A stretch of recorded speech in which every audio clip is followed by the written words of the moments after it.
good, everybody? How everybody doing today? Or tonight? I don't know what time you're watching this, or if you're even watching it. But if you are, thank you. I appreciate it. Tuning into my thoughts, right? This is like therapeutic for me. I like to talk about different things. And I'm always coming up here saying these things, right? So I'm gonna start off saying the ones that know me, and the ones that don't get to, right? Now today I'm gonna talk about something really quick that I had a conversation with somebody, right? Someone the other day asked me, they said, hey, all of this stuff you're talking about, how you want everybody to get together and be kumbaya and you know, living in peace and harmony, right? Living good. How you expect that to happen, right? He asked me, he said, how is the expenses going to be paid, and how people just have time to just drop their drop your life, you know what I mean? Like, we just going to stop what we doing and follow what you talking about right now. That's what pretty much how he was trying to like explain it, like, you know. So if people do that, do I have a solution for these people, or you know what I mean? Or I'm just saying, hey, just come follow me, we're gonna figure it out. Like if I'm walking blindly, right? So that was a good question because I never thought about it, you know. And to answer that, brother, I would honestly say, am I walking blindly? No, I'm not. You could say 25%, right? And 25% walking blindly is, you know, that's like saying, you know, you're following what Dad wants you to do. You're following what God wants you to do. He put you on a path and you follow that path. But then there gets to a time where you just feel like you don't know where to go. What's the next step? What to do? And, you know, in those moments, you know, I've learned that, you know, instead of going and constantly looking for what's next to do, sometimes it's just best to just do nothing, right? Do nothing. Just sit there, be patient, just listen, you know what I mean? Meditate. It'll come to you because it's already destined. That's how I believe, you know what I mean? My struggle about a question or an answer when it's already destined. So if you get evicted out the house and the judge say you gotta get out, you gotta go, right? And the landlord wants you to get out, and the cops is telling you you got until 1 p.m. before we come to your door, and we taking you out, everything's getting locked up, right?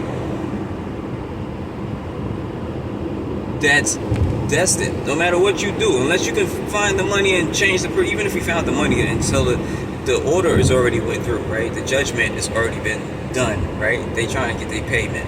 So you're going to get kicked out, right? So at the end of the day, I always look at it as, and this is another learning tool that I'm learning, you know, why worry about something that you have no control over? You heard that? Why worry about something you have no control over? You know how much stress? God dang. What was that? Yo, I feel like I'm in Texas right now. Just see mad stuff blowing, bro. Like, it ain't blowing now, but it was just blowing just now, a few minutes ago.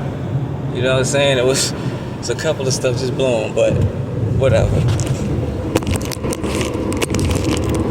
Alright, let me put you back. Okay, so there we go. Alright, so never stress about something you can't control, right? Okay, because that's the same way as in, you know, why worry about something? Why have fear about something that don't even exist? Like, you're gonna fear that you're gonna fail the job interview. How would you even know? You didn't even go to the job interview to find out.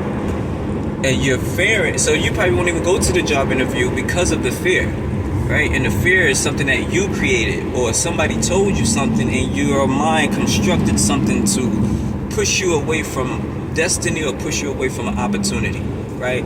So that's what that is, right? So that's the 20% that I say I'm living in blind, I can't see, right? And don't mind me driving. I got auto controls. I can close my eyes a little bit. The car automatically does its thing, so we good. Just for those who are asking. But it's not even that.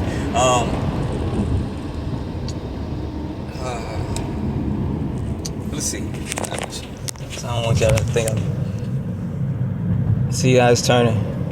I'm not doing anything. Like, I could turn it, move it. But you see how we on a curve, I guess? But people know this shit, right? People already know the speed feature. Some people don't. But okay, I just want to say that so people don't think I'm just joking, right? See what I'm saying? It's doing its own thing. Alright, so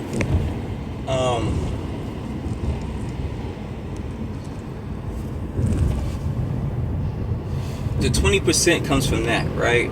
Now, the 80% absolutely have a way. So, all of that, right? Again, if y'all don't like me talking too long, I'm sorry. This is just who I am. I like doing this because I like breaking down every detail, because I like to break down what I'm saying. Hopefully you can understand where I'm coming from, so when you listen to the whole entire picture, you will get what I'm saying. Because the things that I say, sometimes I feel like people just don't understand me, because there's some things you might understand what I'm talking about, there's some things you might not understand what I'm talking about. And the way I'm talking to the outside, I'm not trying to think about how y'all gonna receive what I'm gonna say. I'm just hoping I say it in a way that I can put it in a form for everyone, or the majority, to understand. Because again, everybody's different, right? And everybody learns different, understands different, right? So I'm sorry for those that don't understand. So this is the reason why I talk so long and break things down, because I have patience, I have time to do this. Okay, so back to the story. Now, the 80, so we understand the 20%, I don't know, man. I really don't. You know what I mean? I don't know what tomorrow's gonna hold, but I can give you an idea. I could just say, let's pray to Dad, and I always say, I call God Dad. So those that don't know, I always say that, it's my father. So, let's just pray.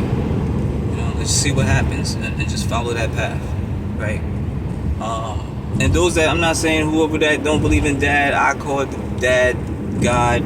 You can call Allah, you know what I'm saying, Dad. I'm just saying, whoever your dad is, that's what I'm saying. So I'm not saying just Christians, we're all Christians on top of this mountain over here. No, it's not even that. You know what I'm saying? I'm just saying, for me personally. So I don't never want nobody to take anything I say on here any sort of way.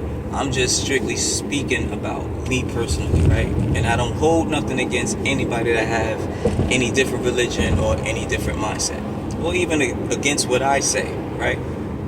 We all have our own opinion, and we all have to deal with the outcome, right? Okay, so the 20% is, I don't know, pray, right? Personally. Now the 80%, I can absolutely say I have an idea, a very great idea. Now, can I say it's going to work? I don't know. That's the business, right? But can I tell you that I know for a fact that if we do this, this would change our families. And when I say family, I'm saying friends and family. Everybody that's close to me and trying to achieve the same thing that I'm trying to achieve, that's friends and family. And the ones that will be willing to sit down and listen to what I'm saying right now, and probably do some research after this, because I'm going to give you some little pointers, some things to look up, just so you can see it for yourself. Because I'm not one to like to just talk, right? People be like, oh, you just talking. No, I can actually tell you where to go for verbatim for everything that I know, for you to look up yourself to see if it's true, okay? I don't want no one on here to be taking anything I say for fact, okay? I want you to do your own research, okay? And I can tell you where to go, and when you do your own research, and when you look at it, if you don't understand the verbatim or the verbiage that's on there, hit me up. We'll break it down together, okay? And again, anything that I'm talking about on here, if you want to do the research on here, it has to come from the Black Law Dictionary, okay?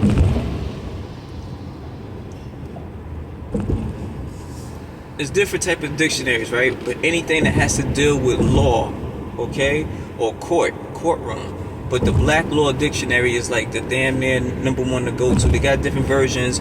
Just pick a Black Law Dictionary. Look, any version, right? In particular, but look at the definitions in the Black Law Dictionary, because it'll tell you exactly what I am saying, so you can understand where I'm coming from. Back to our scheduling, broadcasting. So number 2, right, is the 80%. So the 80% is this. And some of y'all might not believe me, but I don't give up no more, okay? This is the stress that I had with everybody. I've been trying, and I'm going to say this because I don't want to be talking and screaming right now, because I'm very passionate about this, because it's like, yo, we did not see this. How did we as a species did not see this? How did we miss this? And even if we did miss it, if one of us found it, I don't want to curse in here, but why in the world are we ignoring this person telling us something that can take us away from everything that we are talking about? Any stress, any drama, any problems you going through, anything on your mind that you thinking that is bills related, I have the remedy. I freaking broke the matrix. And I'm not saying that to say I'm the only one that broke the matrix. No, what I'm saying is this information that I'm about to speak about has been out here for ages. But we as people, me as a person, did not see it. I figured it out. I understand. I know how the system works. So now, by learning how the system works, I'm trying to right now get myself out of the 9 to 5 everyday working, struggling to pay bills, because I don't have mentally enough time or physically enough time to dedicate my energy into this situation over here that can get me and my family out of a situation forever. I'm still stuck over here trying to maintain everything and trying to lower the bills, and so that's where I'm at. And I figured it out. This is what I am doing. This is the road that I'm going on. This is what I'm going to build my family legacy off of. You see what I'm saying? So I don't want nobody to think on here that I got it all done, because you don't need every part done. Okay, you can take some of these parts that I'm talking about. You can take all of these parts. Every piece is different. Just imagine everything I'm about to speak of is a 10-piece puzzle, right? Well, let's say, because I got one hand, 5-piece puzzle. And this 5-piece puzzle, with all 5 of them, you can be unstoppable, right? But you also could do certain things with just each piece of them. Okay, so you can use all 5 of them, or you can just use one of them for certain things. So say, like, if you're hungry, you can use one of these pieces to only go get food anywhere. If you wanted to go get shelter, well, let's just say, put it this way, if you wanted to go get shelter, this piece right here can get you any house for free, okay? Any condo, just I'm saying, like any type of shelter for you to have something over your head, this piece right here can get that for you, okay? For free. If you need a vehicle to drive, this piece can get you any vehicle you want for free. And take my words literally, okay? Except for the free part. That it's already paid for, but we just going to say free for now because this is something that y'all understand. So y'all don't have to ask me, so what do you have to pay for the vehicle? Nothing. It's free. Okay? Only thing you might have to pay for, honestly, is a down deposit to get the vehicle. And once you have it in your possession, okay, listen to the words. Look up every word that I be speaking of in a Black Law Dictionary, okay? Possession. These are the words that these papers that you have, applications, contracts that we be signing. These words is all in there. And these words definitely mean something, okay? Every comma, every period means something, okay? Abbreviations. But we as people don't pay attention to these things, right? Because they're making science dumb us down as a society. There's some people, and it's just me, right? Maybe I'm speaking my age, right? You see all the grades, right? But do you understand, family?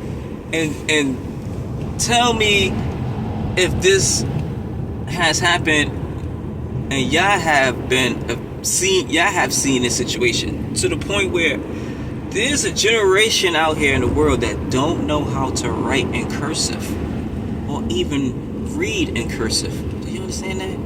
When they sign their name at the bottom, they print it. Now tell me, am I wrong? Tell me, am I wrong? I mean, maybe it's just me, but I've seen a lot of that, which is different, right? So just imagine a generation that don't know that.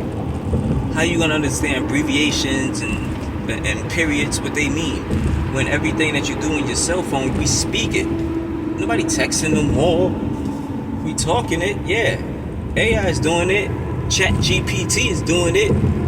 I don't want to blow nobody cover, but you know what I'm saying? The truth is the truth, though. Like, let me make sure I get up at the right spot. But okay, so now the 80% is this, right? Because I know where y'all be like, what's the 80%? You told me the 20%, but what's 80% to save us? Right? I'm gonna get to that. The 80% is this, and this is what I'm trying to make y'all understand. And again, anything that I say, if y'all want me to elaborate on it more, just put it in the comments, and if I get a chance, I'll see it, I'll read it. I'll definitely get a chance. I'm not gonna lie, I'm a busy person. Really don't have a lot of time. Really don't. But I try to do as much as I can right now because I feel like it's the right opportunity. It's a lot of things I wanted to do, but I didn't do it because it wasn't the right time. Sometimes it's just you gotta wait till when Dad says it's time. Not it's on your time, it's on his time. Right? So this is part of the time I feel like he needs me, right? So it's the age of information, the water bearer, right? And I love information. So I've been trying to spill this information out for years now, not even almost, a decade, okay? I've been speaking about a lot of the stuff that I'm speaking about right now a decade ago, right? And a decade ago, I still was learning. And to this day, I'm still learning, but I know more, right? And to this day, I'm learning more. And to this day, it has not been proven to be wrong, okay? It's still to this day what the government runs off of. So everything I'm speaking of right now, don't think it's a scam. I promise you, it's not a scam. This is not something that can get you locked up. Well, kind of it can, because if you do it wrong, they can't just lock you up because you just... So what I'm going to tell you right now, whatever we about to do, they can't just lock you up because you attempted to do it, okay? It's illegal. It's not the case. What's going to happen if you mess up and you file something the wrong way because you're claiming to be something that you cannot prove, then you put the ball in their court, and now they have the opportunity to sue you or get you, throw you or put you into jail, right? So thus, reasons why the things that we learning today, we really need to learn. We really need to learn, because if not saying a lot of times you're going to get thrown in jail, but there is some things that, like if you're trying to fight for this house I'm about to speak of, if you're trying to fight for a car, they might want to try to throw you in jail, especially the homes. Them homes is hard, but if you got your paperwork in the right spot, you're great, right? So, okay, here we go. Now, let's just say, damn, it's hot. I got the heat on. Alright, so let's just say, okay, so let me finish off with that guy's question, right? He asked me like working wise. Alright, so let me answer the work part. Do what the hell you want. Do what the heck you want. Because at the end of the day, I'm not here to be trying to tell anybody anything. It's not my place. It's not my position. I just want to build something for everybody, so we all gonna be part of it. So I don't have to say it's mine. It's not mine. This is land that it's for everybody. But at the same time, we all gotta live fair, man. We all gotta live right. We all gotta live righteous. Because if you see what's going on out here, things are changing. Things are changing very fast. And if we can have a piece of that pie and just sit on the side and watch things go by us, and we sustain ourselves, we grow our own food, and don't worry about farming and stuff. We can do that. Like, let's keep the old traditional ways. People that know how to farm, because we're gonna definitely need that. But at the same time, there's new technologies that's coming out. Let's not sleep on that. There's new technologies out that can help us farm better, more efficient in the space that we have. You understand? Like, if you stay primitive, you're gonna be primitive. In my eyes, that's not what I'm trying to be. I'm trying to be successful on everything that we do. Now, let's get back to it, right? Now, work-wise, do whatever you want. You know what I'm saying? But me personally, and don't get me wrong, I'm working right now as we speak. Everybody's working. But that's not my end goal. I'm trying to get out of this. I'm trying to get up out of this. I'm trying to live work free, rent free, and I'm telling you, there's the way. So now the work wise, do whatever you want, man. If you want to work, great. But there's certain things about private and public that we would have to have an understanding about, that you just have to just know on your side, because it had nothing to do with me or anybody else. If you choose to want to be trying to be private and trying to still mingle and mangle with your private with public, then that's you. You're gonna have to deal with the consequences. And this is what I'm talking about, imprisonment, right? Private and public. That's what I'm talking about. You can't mix those two. Those two has to be separate. But that's another story. So job wise, get whatever job you want. I don't care. Me, what I'm going to probably do, and what I would prefer, and I suggest others to do, is don't even work. Invest. Go invest in, you know what I mean? Let's put all our money together and let's go buy more land. And let's go put our money together and let's go find investors to put money into the land to develop it, so we can bring the value of the land up. And now we can rent this land out. You know what I mean? We can make an RV park. You know what I'm saying? We can make RV parks. Let's start renting this place out. We can go to the city and start buying out places. You know, I'm all over Jersey. I'm all over Pennsylvania. When I'm telling you right now, the main places to buy at right now is Jersey City, secretly, Patterson, secretly. Jersey City is like, if there's like 1 or 2 pieces left. You know what I'm saying? Like, if you can get for a pretty penny, it's gonna blow up like overnight, because Jersey City is like Manhattan right now. And then you got Patterson. Patterson is another secret spot. I'm telling you, try Patterson, right? Another spot that's gonna take years to be finished, but when it does, it's gonna be nice. Is Philadelphia. Philadelphia is off the chain right now when it comes down to this stuff. Philadelphia crazy. Philly crazy. Like, so many opens to just buy property, like, and it's cheap. The properties is cheap because of the way the buildings are made. They small, right? So buy them out now. Sit on it. And then they got lots. Like, you got buildings, but then you got like little spaces in the middle. Buildings was like broken down, burnt down, but you got spaces in the middle of these houses, which is a lot of them. Okay, I'm not talking about a little bit. I'm talking about a lot of them right now, and they for cheap. And they not cheap, but they get in there. You know what I'm saying? It's good enough that if we get a couple of us to get together and we just buy one and let that shit rock, fix it up. Sorry for cursing. Fix it up, rent it out. We can sell it, but rent it out also. We can rent this sucker out and let the income come in. With that one property, we can make it a duplex, right? We all come together and we put out, you know how easy this will be? Because of how many we can come together. Look, it might take a couple of years, but check this out. If we do it right, within 10 years, 5 years, which we don't even be paying attention to, time go by like it ain't nothing. We gotta change, because these things can make us wealthy. Okay, now real quick, we put our money together and we just buy one property. That's a duplex, right? We fix that duplex up, or we actually find a good duplex we really don't gotta do too much working on, right? Or we find an investor to pay us to fix this property up. We rent this property out, right? And when we rent the property out, we rent it out for like the first floor, second floor. That's for 2 people, right? So now for these 2 floors, it's gonna be enough to pay off the property itself. And if we do it right, it'll be just enough to pay off another property. Okay, you'll be able to take out enough money to invest it and to now be put down deposit on another house. Now check this out, 10%, right? Now 10% of 100,000 is what? If I'm not wrong, 10,000, right? Come on, fam. Come on. Come on, fam. You telling me? You telling me we can't?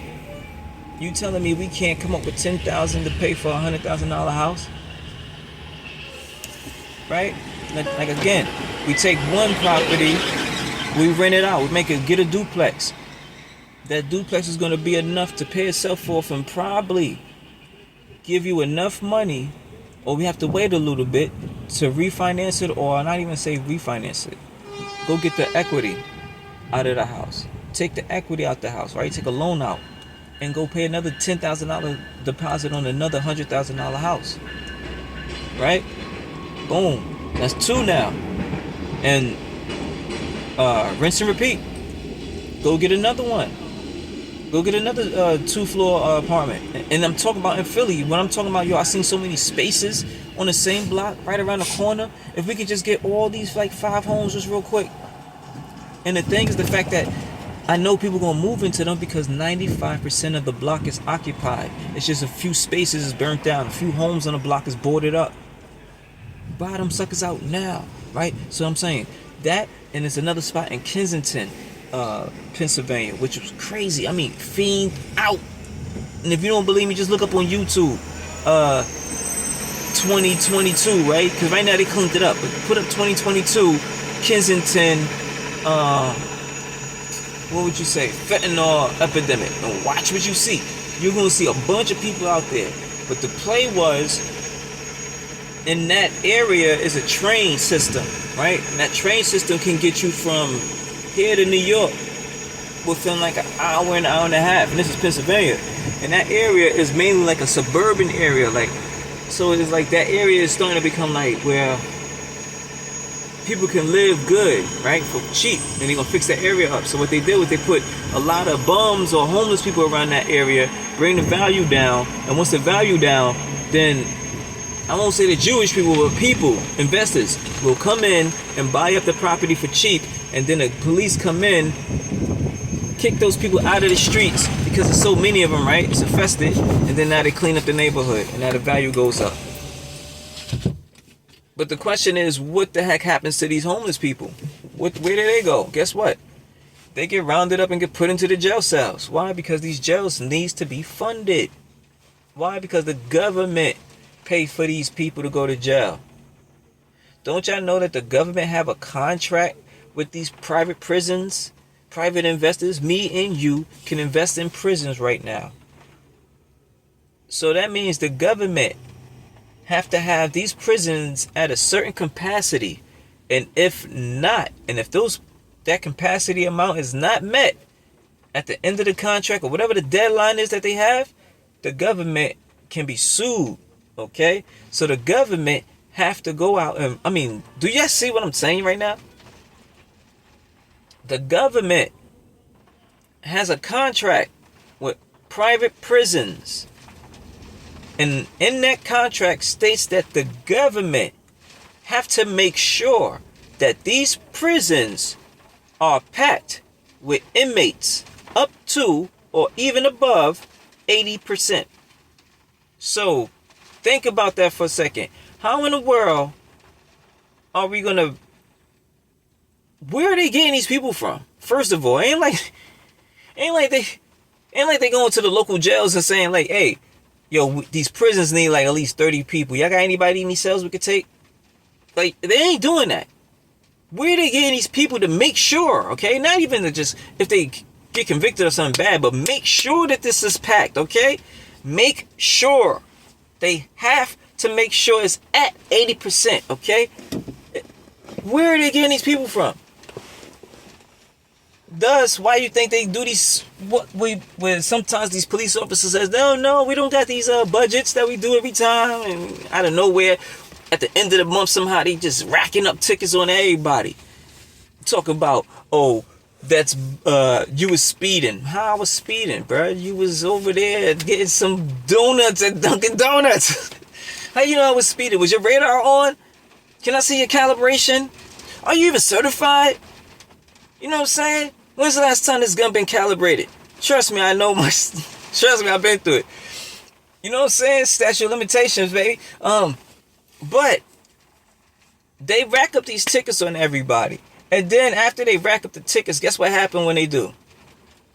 They sit there and they put these fiend people back in the streets at another location. Bring down that value. Do the same routine. Clean up, put them in the prisons. Right? So these prisons have to be 80% full.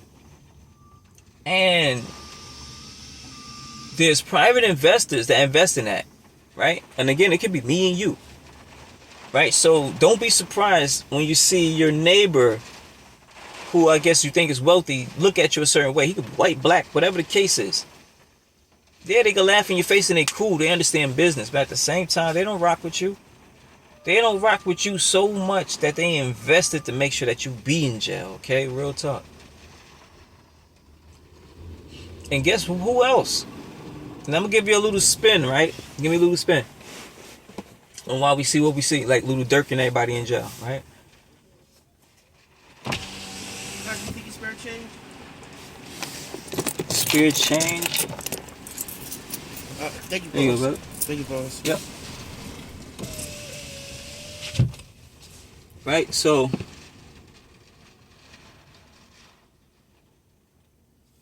it's my bad. Somebody's asking for something. Where was I? The prisons, right? So it's 80%. So you know who else owns the prisons? Okay, check this out. And check it again. Look it up if you don't believe me. There was a private organization that went over to the music industry and had a private meeting with certain music groups, right? And executives, certain people, and said, hey, you know, we want y'all to invest inside of this thing that we got going on, aka private prisons, right? We want y'all to invest in it, blah, blah, blah. And they did. So music record labels invested in private prisons. So they went and signed artists that talked about violence, or you could say drill music, promote violence and death for the masses and the young population, even the older, right, which is crazy, to be influenced and start to commit more crimes, more burglaries, right? More drug trafficking, whatever the case is. But what happened is they help increase the prison rate. So what you see what's going on right now with Dirk and everybody getting locked up and going to prison is part of that system, right? But you have to understand something. This industry is like pimps and hoes. Sorry to say that, but it's true. This industry is like pimps and hoes, okay? When that pimp is done with that hoe, guess what's going to happen? She's getting tossed to the wayside. Dirk just got tossed to the wayside. Diddy got tossed to the wayside. But some of these people not always tossed to the wayside for the end. R. Kelly, all them, right? Some of them might be tossed to the wayside and be damn near lifeless. But the pimp just want to know if she's going to come back home or if she's not. Because if you are almost lifeless and I put you in that situation and you still come back home to me, then I know I got you. Because at one point you know I could have took your life, but I spared you. And you chose to come back to me. You know you can't beat me. But you know that I can give you something that you want, or something that you had, or something that I got you used to, that you can't get away from at this moment. That's going on with them. So some of these people's in jail, man. Some of these people might come back out and be back with them. or you know what, try to do their own thing. And guess what? That's when you're gonna see something crazy happen. Two options gonna come out of that. Either you're gonna see them really take them out now. Now you're gonna go. Now you're gonna die from natural causes. Now you fell asleep with some pills in your mouth. You know what I'm saying? Now you know what I'm saying? Now you die from asphyxiation. You know, like, but you might get a special group of people come out without coming out and still stay be hidden behind the scenes to help that person stay alive. Okay? So we're gonna say all of that, right? So now that's just interesting about the industry, right? The music industry is what's causing these people to go to jail, is what's causing these prisons to stay full. And what's crazy again, if they're getting rid of Dirk like that, and if they're getting rid of all these drill rappers that was bringing in millions, probably trillions, I won't say trillions, but I'll say billions of dollars, why would they get rid of them like that?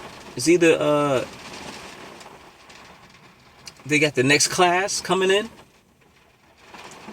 or they done with that right now. That was a good run. Let me clean house. Let's figure this shit out again. Sorry for the cursing, but let's figure it out again. So that's what you know what I mean? So don't get me wrong, I don't know what about all of that. Because it's not even about the topic that I came on to speak about. But again, I like to speak about random stuff, which is that was one of them, right?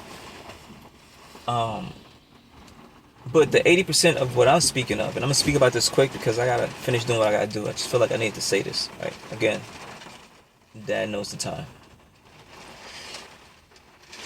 Now, work-wise, do what you want. Like I said, let's do real estate. You know what I mean? There's a lot of other things we could definitely invest in. You could do everybody do their own thing, but I'm saying with certain things, I would prefer all of us to do together, because if we can all put our funds together in the pot, and I'm not talking about everybody put every freaking single penny, okay? I'm talking about if everybody could just put something in, something that's better than nothing, right? Until we could just gradually make it build. But we all got money and investments in all different directions and all different type of platforms, but not every freaking platform is just wild fucking thoughts that we just blindly just putting money into and just crossing our fingers. No, these are all strategically planned out, that I have sat and I thought that we can all sit down and talk about, that we all can come down and we can talk about other things too and put things back on the page. It's just not my ideas. I'm just saying, since I am the only one doing it right now, these are the ideas that I have put together, that I believe that can make us grow in the long run. Now, if y'all got some ideas and got something and we all sitting down in the plan, I am not one of those people to be like, no, it's only me. No, it's not that, bro. It's just the fact I've been trying to preach this for so many years to everybody. Let's do this shit 10 years ago, 15 years ago. But nobody paid attention.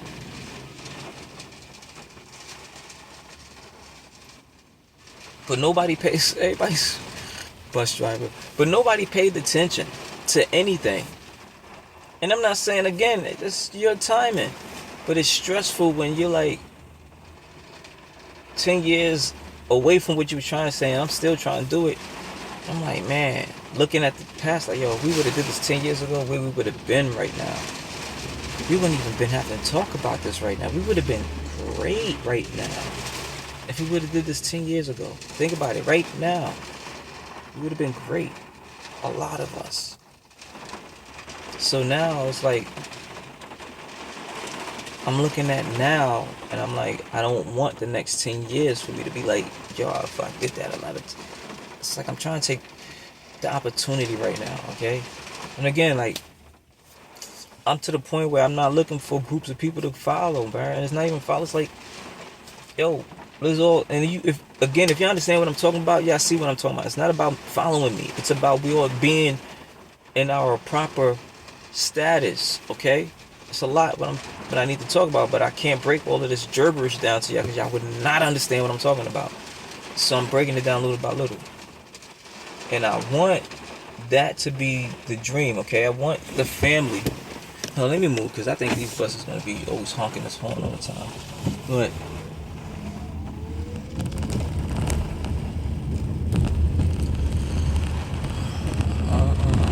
I want the family to just be the way we supposed to be.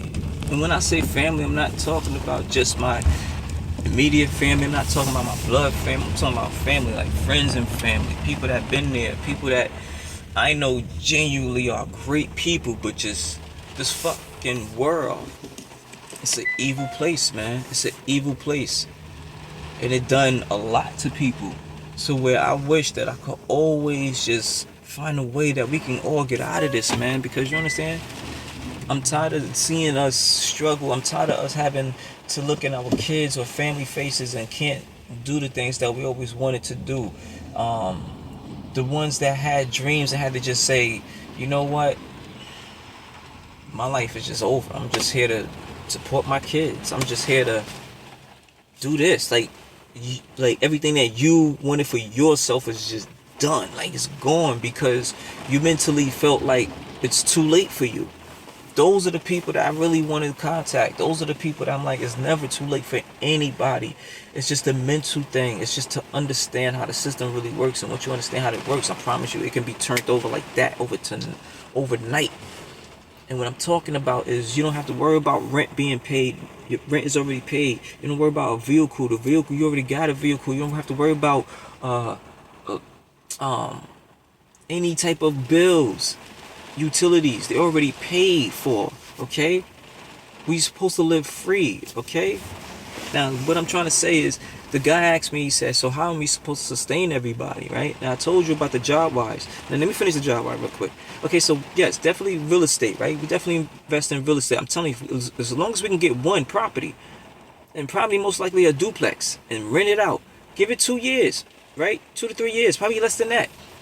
It's going to be given enough money to come out of that house to go get a second house. And after that second house and that house, then we can get another house or maybe 2 houses after that. And after, so 2, then 4, then 6, then 8, then 10, then imagine that. Imagine those houses duplicating, and then you have all that income coming in. And it's, you know, we can talk about, you know, how it's going to be divided, because it's going to be divided evenly. It's going to be divided by those who invest in. You understand? But at the same time, it's going to be divided. So paperwork wise, don't worry about all of that stuff. Let's look at the idea part right now. The idea of it is that we invest in so many different investments. That's safe investments that bring in so much passive income, dividends. And passive income is pretty much money that comes in on a monthly basis, a weekly basis, however the due date is, but it's coming in on a monthly basis. So if you got like $100 coming in every month, then that's just what it is. $100 coming in every month, non-stop, no matter what it is. So just imagine just tacking that on to where you got $15,000 coming in every month without a problem. And I can tell you how to do that. Look, now, right? So we can invest in real estate. We can invest in stocks, okay? One of the biggest stocks, and we could talk about the S&P. The S&P is like 100 companies. The top 100 companies that is on top of the globe, like that been here for like 50 years, 100 years, okay? It's a top 100 companies. So now if one of those companies go under, like, they have a rate of like 75%. If you go below 75% production rate, then they're going to knock that company out of there. It's going to be 99 companies left. And then they're going to look around and go say, what other companies out there in the industry is above 75 that they can put in with the 99 to make it 100 again. So your money. So what you do is, if you take $100, they're going to take that $100, right? And they're going to put it into all the 100 companies, okay? Now, how they going to divide it? That's how they divide it, right? But they're going to take your $100 and put it in. It's called the S&P. It's the top 100 companies, right? They're going to take your $100 and they're going to invest it in every company, right? So think about that. 100 companies with your money going in. It's going up and down, fluctuating. So your money going up and down. But it's going to really pretty much go up because these companies been here for a long time, right? So they've been through the long end. So let's just, again, if one of those companies out of the 100 go bad, is doing bad, don't worry about your investment doing bad, because they're going to take that company out of there and they're going to replace it with somebody that's doing good, okay? So your investment is always going to stay good. Or even if that one company out of the 100 is doing bad, that doesn't matter. Guess why? Because you got 99 other companies that are doing good. Like, okay, you got 15 companies doing bad. Guess what? You got 75 other companies, 85 other companies doing good. You feel what I'm saying? So, and on top of that, even if you got something that's doing below a certain number, they're knocking them out and putting some good ones in there. So you're really never going to have a really bad company. You get it? So that's what the S&P is for. The S&P is to put your money into companies that has been here for a long time, so you know that your investment is not going to go to waste. Okay? Short period of time. Now, so we can definitely take the money and put it in the S&P. We can definitely put our money into S&Ps that give out dividends, okay? So even if the stock market go up and down, our dividends is going to come in monthly at a certain rate, and it's never going to stop. It's only going to grow. And when we get those dividends, what we do with those dividends? We take that dividends and we don't put it in our pockets. We take that dividends and we put it back into the stock market. And what do we call that, people? We call that compound interest, okay? Compound interest. Look that word up. That is the biggest thing that I want our family to focus on and work on, okay? Because that right there will change everything in a matter of months, years, okay? Compound interest, okay? So I'm the type of person like, let's put our hands and feet in the mud and let's just thug it out for the next 5-10 years. And after the 10 years, and if that means if we have to thug it out for 5 to 10 years for us, all of us to live good, all of us to live happy, then what the are we doing? Let's do it. Right? That's what I'm on right now. So now again, that's the investment job wise. There's a lot more that we can talk about, but again, I got a lot of things to do. So, we can invest together. We can do real estate together.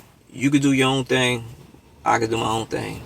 But at the same time, it's still for the family. You know what I'm saying? We all could work separate and still be able to live on the land. We don't gotta work together. That's what I'm saying. We can, because it makes sense and it helps the family in the long run.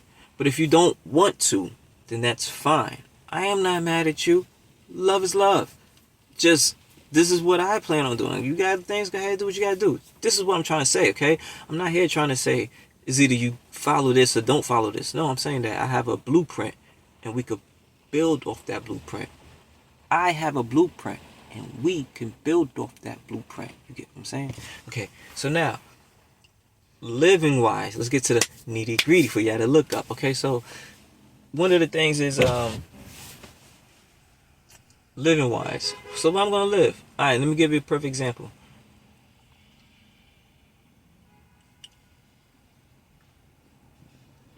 How things work, and if we all get down and sit down and talk, this is how it works, and you understand. You go look at an apartment or a condo, a penthouse, whatever you like, okay? Whatever that's to your liking, okay? Or a house. But don't own it, okay? Rent it, okay? You got to be a renter, not an owner in this situation. And again, everything I'm speaking of is in the law books that y'all can look up, okay? SGR 191, okay? Now,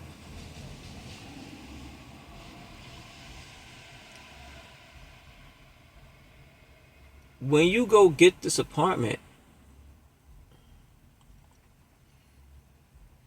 you could offset the bill, okay? And when you offset the bill, it's free. So let me explain this part, right? Because what I'm speaking about is this. It's the same thing about cars. It's the same thing about a lot of other things like your utility bills, okay? So in all reality, and I'm going to speak about this very fast. You can rewind it. You can leave it in the comments to break down some more stuff so I can go into details. But I got to speak about this really fast because there's a lot, okay? So now I think I got a lot of memory. 1933, the United States had gold, right? At that time, we was bartering. Had a barter system. We was using gold. We didn't have money. What happened was, the banking system came up. We could talk more about that. Let me know, because the banking system I could break that down, how it was started, where did it come from, and how did it gain its power, whatever, right? And how the accounting systems work, and how the accounting books work. It's all interesting. The banking happened where they had the gold, right? Money wasn't existent at that time. So Jackson, I believe it's Jackson, changed the gold standard. So look up 1933, the gold standard, okay? Look up 1933, gold was taken from the people, and you'll see what I'm saying about just that word right there.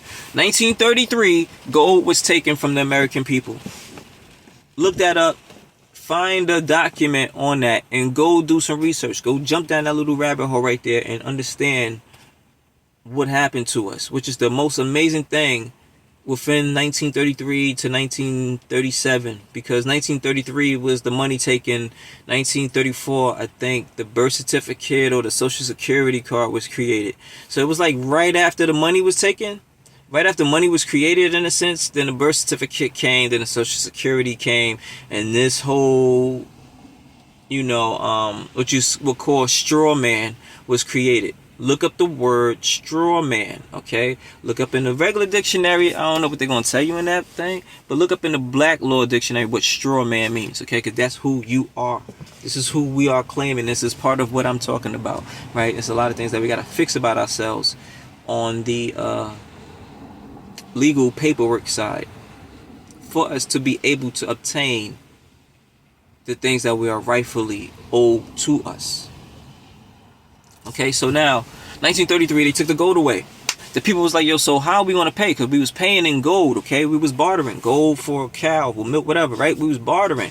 So when they took the gold away, the president needed the gold. He took the gold away from the people. So for example, the gold he took away was like, say, it was $1. And he forced everybody for the gold. He said, look, give me all the gold. And if you don't give me all the gold, I'm going to send you to jail, or you're going to be fined a certain amount of money. So we was forced, okay? So everybody forced up their gold because nobody wanted to go to jail at that time. All right? Now, let's just say the value of the gold was $1. He took everybody's gold, and once everybody gave him the gold, he went into the paperwork. He signed it into law that this gold value would change. And the value of the gold was changed, and boom, there you go. America had this amount of money overnight, right? Then we was able to fund the war, blah, blah, blah, right? Stuff. So again, if y'all want to talk about more about funding the war or how the goal was changed, anything I'm speaking about, just specifically say the word and I'll go into details. But again, I'm going fast. So, right, now he took the gold from the people. Now, mind you, the gold was what we was using to exchange for food, to pay our bills, things to live, right? The government came around and said, what we are going to do is everything that you see, the cars, the houses, the food, anything that you guys need, because we took the gold away from you guys, guess what? Everything is prepaid. And the only way it's going to be prepaid, we got to give all you guys a what? Social security number. We're going to give all you guys a social security. You get a number, you get a number, you get a number, all of you get a social. So we gave everybody a social security number, but we don't understand that social security number, again, look up the Black Law Dictionary on what the definition of a credit card is, okay? Look up the credit card. A credit card is just not a regular plastic credit card. You understand? You know, a credit card is your driver's license. That's a credit card. Your license plate. That's a credit card. Social security number. That's a credit card. Look up the word credit.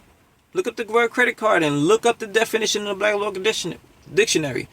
What I'm trying to break down to everybody is that the words and the things that we believe to perceive to be true to the day is really not the truth.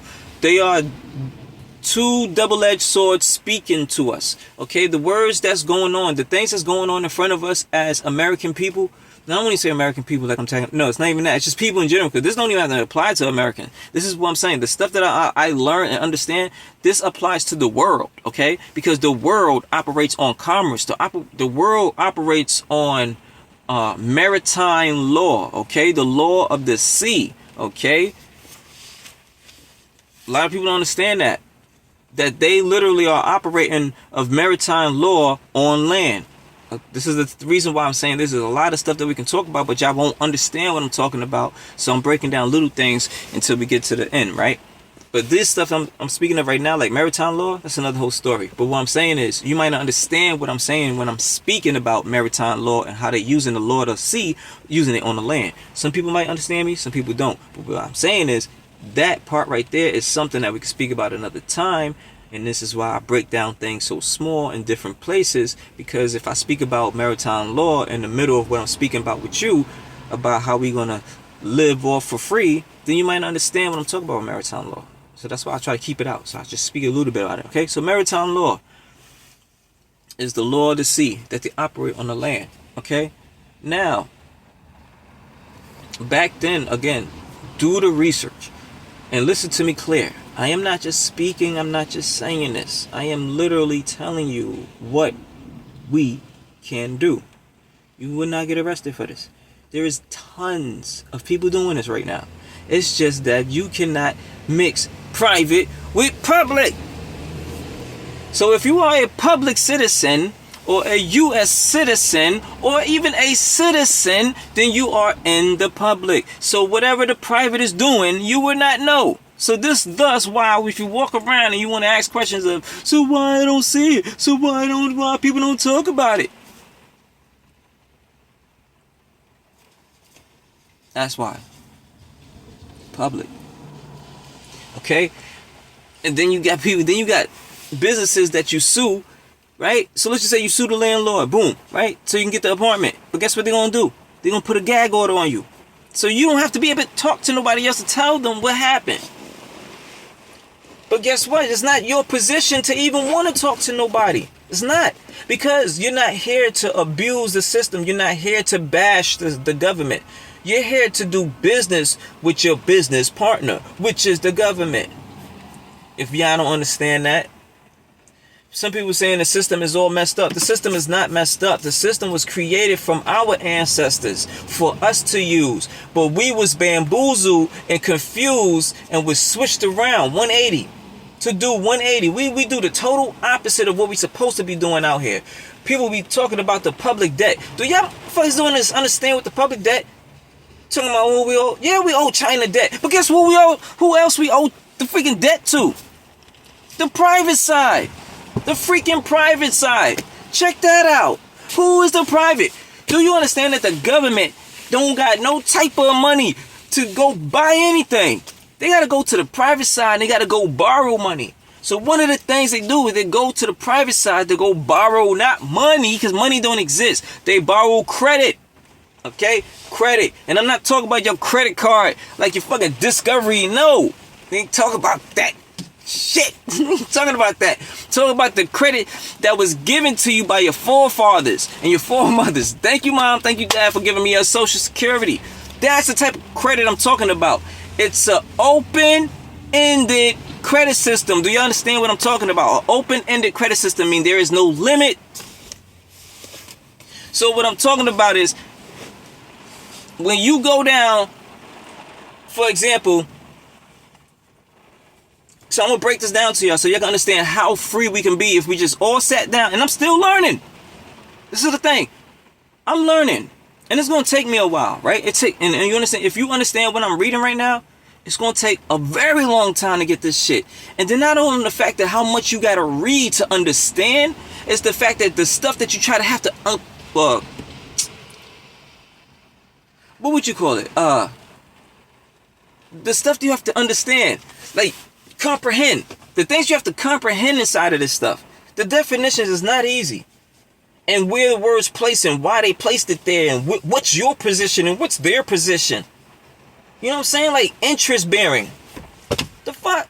You really gotta know what these stuff go and what they mean, man. Because they literally are telling you these corporations and businesses that we sign our names to, jobs, and I'm talking about anything we sign our name on, anything that get our Social Security. That is a contract that you're having with somebody else. And they are taking your interest. Okay, so let me break down what the interest mean, okay? Interest means money that if I borrowed some money from somebody, right? There was some type of interest that came from that.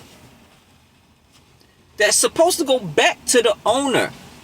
But if the owner don't know that there's interest that's owner's supposed to get, then I'm going to keep it. Corporations, businesses, jobs, people that we fund. Okay? So, what do they do? And how does this work? Okay? So, what is interest and all that, right? So, just imagine you get, look, okay, let me give you an example.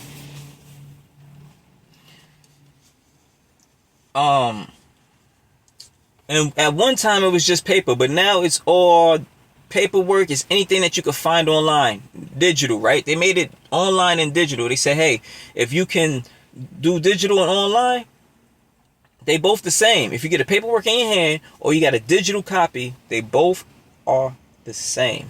Okay? So, if you get a light bill, and you know that piece at the bottom that you could rip off, right? It's called a draft note. Look up the words I'm speaking of. I'm not going to break these stuff down like that. Just look up the words, bro. Let me see how much y'all want to get out this situation. Because I'm giving you game. I'm giving you little starter points, little things to get your mind sparking when you read it and say, oh, shoot. I didn't know that. Oh, shoot. He was not lying. Oh, shoot. You can actually do that. Right? To get you to understand that what's out here is possible. What the things that you wanted for your family, and it's out here, it's possible. And I promise you, I am going to be an example to show y'all. Come with this ride with me. Come take this ride with me. Not to the prison though. Nah. I ain't taking no rides in no prison. Trust me. And trust me, this is not no scams. Again, this is nothing like that. This is all given to us through the government law, common law. If you want to look up this thing.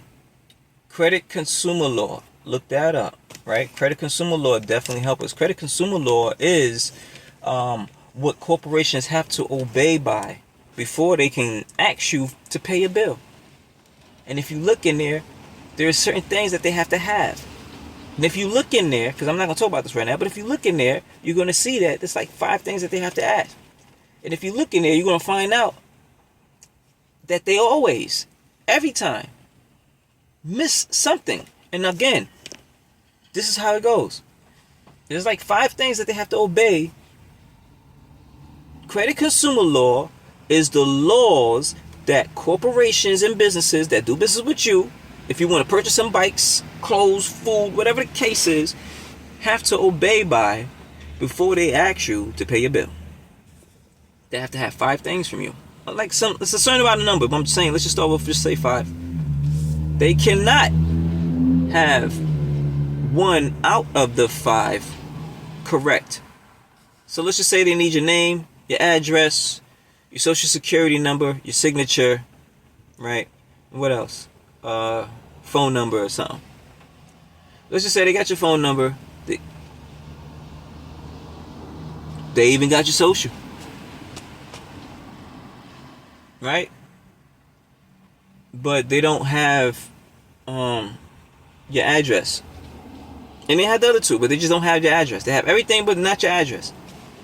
They cannot ask you to pay your bill. They have to have all 5. They can't, you see what I'm saying? They just can't have randomly. They have to have all 5. So look up the credit consumer law, and I guarantee you that every company that you deal business with or have a bill due to them, they didn't do certain things for them to even ask you to pay that bill, which is crazy on its own, right? So everything I'm talking about, there's scenarios, right? So there's certain ways you can attack these bills. You can attack the bills with credit consumer law, or you can attack the bill with UCC, which is Universal Commercial Code. You know, there's different ways that you can knock these bills. So when these bills come in at you, you be like, oh shoot. So this is what I'm trying to explain to people, for us to have an understanding. When bills come to us, we say, oh shoot, a bill's coming. Oh my God. Here's 20. Just get this bill off of me. That's what goes on. But what you're supposed to be doing is like, a bill. Nigga, give me that bill. Yes. Put this bill into this account. And then you know what? Let me take $20 out the account. Thank you. Matter of fact, put this bill into that account. And, oh yeah, this money I'm supposed to give you. Nah, you know, I'm just going to put this back. All right, so let me explain that. What we think is bills is draft notes, okay? It's drafts. Okay, so just imagine having a blank check, okay? A blank check is not a check. It's a draft until you fill it out, until you put the price on there, until you put your name, your signature, all that great stuff, right? To granted access. It's called a draft note. Look it up, Black Little Dictionary, right? In that draft note, when you, again, fill it out, once you put your signature on that thing and you put the number of how much it's going to cost, it's blank, right? So imagine it's blank.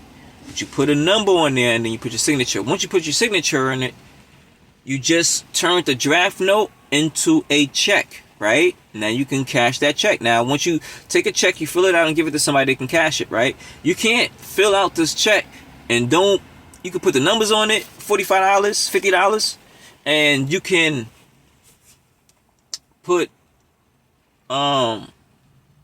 without your signature. And guess what?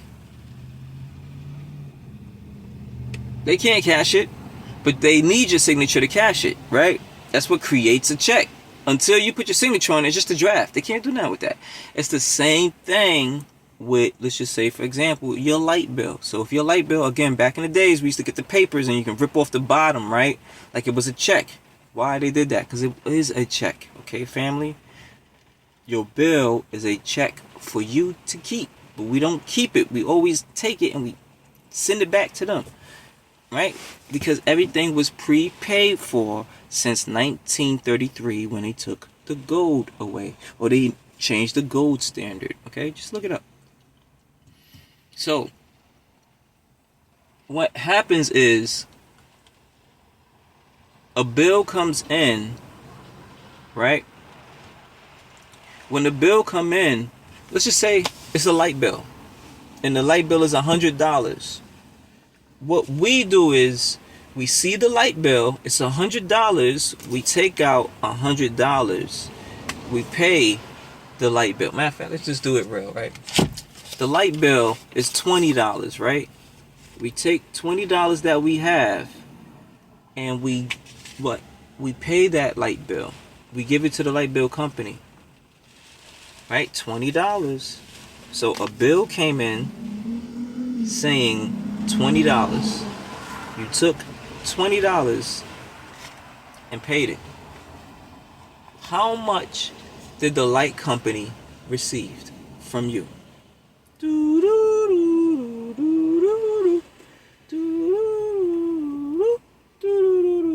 Okay. The light bill company received $40 from you. The light bill itself that said 20 is 20, and the $20 that you sent them, $40 you sent them. Okay, so let's play this game. When your light bill come in, or any bill, and I guarantee it never says this, $1 million. When the bills come in, right, and they say, yo, your light bill is $20. Why doesn't it have a negative next to that 20? Why is it you owe money, right? They saying that you owe $20, right? So why isn't it negative 20? So when you pay the 20, the balance will be 0. Why is it a positive 20, right? And then when you pay your 20, the balance go down to 0. Why is that? Okay, so here's the final breakdown. Right? Again, you get the bill, you see it, you pay it, you send it, you gave them 40. The way this government operates, and until we understand that, it's the only way we're going to bring down the government debt, okay? Everybody thinking that the government debt is dead. You know that we can all bring down the government debt? We just got to stop using debt paper, which is money. We got to start using our personal credit, which is in our credit, which is in our social security number, That number is a key to a bank account that has an open-ended account. Why? Because everything is prepaid. Now, with that bill that you have, when it comes in, what happens is that you have to endorse it, okay? Ever since 1933, when that bill come in, I'm gonna tell you what is really going on. We know that what you think. The bill comes in, meaning it's you have to pay a bill that's due to the account, right? Right. It is due to the account, but not their account, your account, okay? So when the bill comes in, the truth is this: the government is paying you. They saying, "Oh, we see that a light bill is due in this name. Here is $20 and a piece of paper for you to use that to pay off that light bill, so you can keep your $20 in your pocket and do whatever you want, and that light bill is still paid off." The same thing goes for your rent. The same thing goes for your car. Same thing goes for any type of utility bill that we have. Thus, we're supposed to be living free. And this is what I'm trying to tell you, family. We need to sit down and we need to start talking and learning. All right? What the business does, that's why it still go to zero. They take your $20 and they pocket it. Thank you. And they take your endorsement, right? That check. And they send it to the IRS and they offset that bill for you. And they pocket your 20 and then they do whatever they want. You just giving them free money. But in all reality, with your mortgage, with your rent, when your rent is due every month, guess what you're supposed to do? You can do two things. You can do the same thing with your rent. You can offset the rent. The rent comes in, that is a bill. When that bill come in with talking about you owe, that is the government sending you whatever that rent is.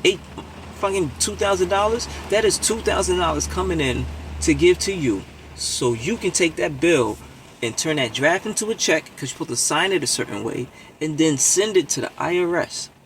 And then the IRS is going to ask you, what do you want us to do with this? Please put it into this account. Your account, not their account. Your account. Because when you send it back to the companies are just going to send it to the IRS. They're the middleman. And they pocketing your money because they make you believe that you got to pay them, and it's not. So you take that money, you pocket your own money, and you take the money that comes in, which is the rent, it's $2,000, and you sign it, and you do what you're supposed to do, which we can break down later. But you break it down into where you send it to the IRS, and you tell them to put it into your Social Security account number, without the dashes. Okay, there is no 000 dash. No. Take the dashes out, okay? When you take the dashes mean something, okay? People, we can talk about this another time. Your Social Security number, that you have the two dashes there, that means something. Without the dashes, it means something, okay? Look that up, right? So when you give them the Social Security number, which is not a Social Security number in their eyes, it's an account number in their eyes, because there's no dashes, okay? It's just the whole Social Security. They're going to put it into your account, and that account is going to clear out your rent. That account is going to clear out your light bill, because that is what it was made for. It's just that when you turned 18, you never went back to the government and said, hey, I am an adult, I can handle my own affairs. We still, to the government, look as how they would call an infant, immature, a corpse. They look at us as dead, because we are a dead business. And again, an infant, so they have to take care of us, which thus the government benefits. They have to take care of us, so they have to give us benefits. They have to give us food, shelter, stuff like that, because we can't do it on our own. So there's a lot deep. It's really deep. And it's a structure to it. But if you can understand the structure, then you understand how the system works. And if you understand how the system works, then you know how to work within the system. And thus, what I was saying earlier, the system is not broken. We just don't understand it. Okay? And if you understand the system, I'm trust you. Trust me. We ain't got to worry about anything. You can sit in a nice vehicle. You can live life happy, quiet, in the private. We can go more in details like that. Like I said, That's the way that we're supposed to do it, family. Everything that we're supposed to be doing, we're supposed to live off the land, supposed to put it in a private trust so it can never be taken away from the family, ever. And you know that if anybody pass away, just bury them on the land. And once you bury the person on the land, guess what happens after that? Not even the government themselves. No one could ever take that land from you. Do you know that? That's a hack in the system. If you ever have land and somebody, God forbid, passes in your family, anybody in your family, bury them on your land. Okay? It's a little gem I'm trying to give y'all.